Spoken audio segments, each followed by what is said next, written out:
भाकरीसाठी हा तवा ठेवलेला आहे, हा गॅस पेटवला आहे. ओके, आता हे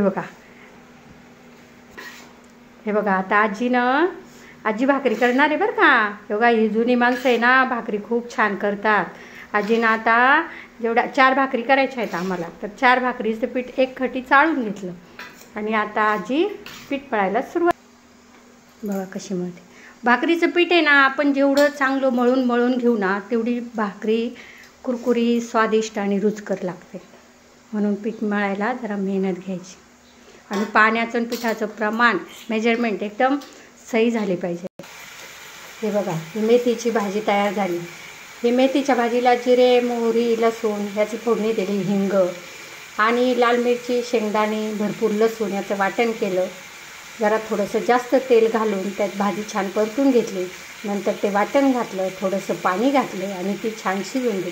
आता भाजी आपली शिजलेली आहे. आपण गॅस बंद करू. बघा आता आजीबाई कशा भाकर थापते. बघा कसा हात फिरतो बघा. ही जुन्या लोकांची टेक्निक. हल्लीच्या मुलींना भाकरी येत नाहीत अहो. ही भाकरी एकदम एकसारखी होणार, पातळ होणार. सगळीकडून तुम्ही अगदी हे लावलं ना, गुन्या लावला ना, तरी कुठेही जाड बारीक नसणार आहे.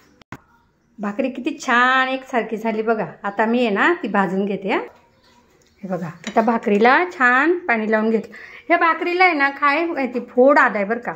ॲक्च्युली थोडंसं तव्याला हे आज जास्त झाले असेल, पण आजीचं म्हणणं आहे की भाकरीला फोड आला की पाहुणे येतात. बघूया काय होते. आता बघा, ही भाकरी छान भाजून झाली. आपण आहे ना हिला अशी तव्यावरच पालथी घालू, अशी टम्म फुगून येणार बघा. ही तव्यावर भाजल्यानं काय होतं, भाकरी खरपूस लागते आणि चुलीवर भाजल्याचं त्याला चव येते. त्याची चव चुलीवर भाजलेल्या भाकरीसारखी लागते. बघा अशी छान भाकरी तयार झाली आपली. हे बघा मस्त.